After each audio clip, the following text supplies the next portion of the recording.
बताने वाला हूँ, ये सबसे महत्वपूर्ण पॉइंट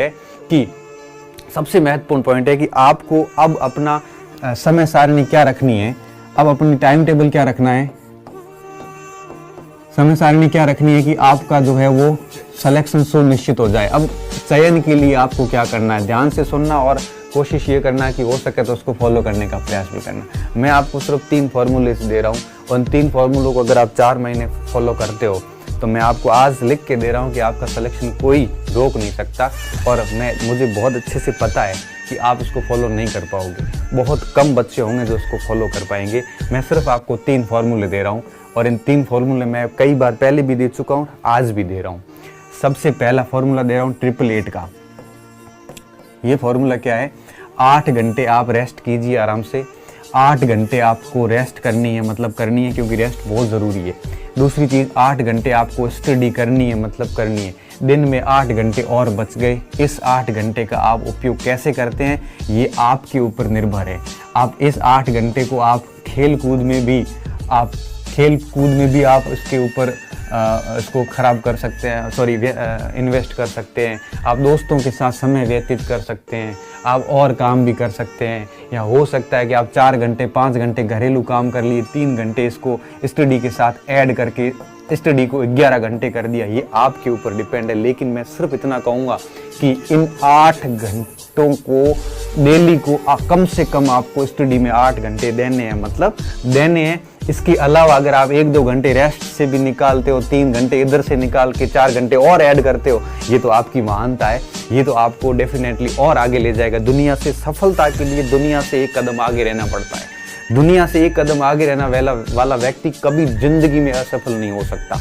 और एक कदम आगे कौन होगा, जो इन 8 को 12 में कन्वर्ट करेगा, 8 को 2 घंटे में कन्वर्ट नहीं करेगा। सुबह जब उठते हैं ना, तो उसके बाद में जब रात को सोते हैं तो सोते वक्त सोचना कभी कि आज दिन में आपने किया क्या है। और अगर रात को सोते वक्त आपके मन मस्तिष्क में एक चिंता सताए कि यार पूरा दिन खराब कर दिया, कुछ भी नहीं किया, रात को नींद नहीं आती, करवटें बदल बदल के व्यक्ति के शरीर दर्द करने लग जाता है, चिंता होती है कि मैं किस लिए गांव से आया हूँ, मैं कर क्या रहा हूँ यहाँ पे। और उस व्यक्ति की हालत इतनी पतली हो जाती है कि वो मतलब अवसादग्रस्त हो जाता है। जब आप पूरे दिन को इस तरह से बर्बाद करोगे ना, तो आपकी रात भी कभी अच्छी तरीके से नहीं जाएगी। और अगर आप आंखें थक के सो जाती है ना, इस समय समझना है कि आपकी पढ़ाई पूर्ण रूप से हुई है। तो 8-8 घंटे का रूल्स फॉलो करना पहली चीज़।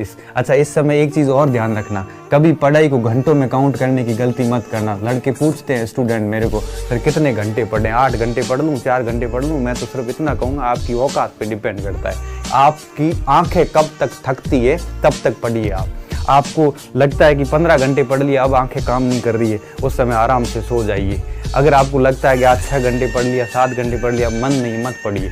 तो ये पढ़ाई घंटों में नहीं होती है, पढ़ाई होती है थकावट के आधार पे। जब आप थक गए, आपको लग रहा है कि अब मेरी पॉज पूरी होगी, अब मेरे से नहीं होगा, उस समय आप सो जाओ। कुछ बच्चे कहते हैं सर रात को पढ़ें कि दिन को पढ़ें। देखो, ये अपने अपने फॉर्मूलेज होते हैं, कोई रात को पढ़ता, कोई दिन को पढ़ता। 3 साल मैं भी पूरी रात पढ़ता था, लेकिन बाद में मुझे लगा कि रात को पढ़ी हुई चीज़ें इतनी अच्छे से याद नहीं होती है, तो दिन को पढ़ना ज़्यादा बेहतर रहता है। कईयों के दिन में डिस्टर्ब होता है तो कई रात को पढ़ते हैं। तो ये अपने अपने ऊपर डिपेंड करता है कि वो रात को पढ़ो या दिन को पढ़ो, कोई फ़र्क नहीं पड़ता। रात को पढ़ने वाले भी IAS बन गए और दिन को पढ़ने वाले भी कई बार वो अभी खेती कर रहे हैं। कोई फ़र्क नहीं पड़ता आप कब पढ़ते हो।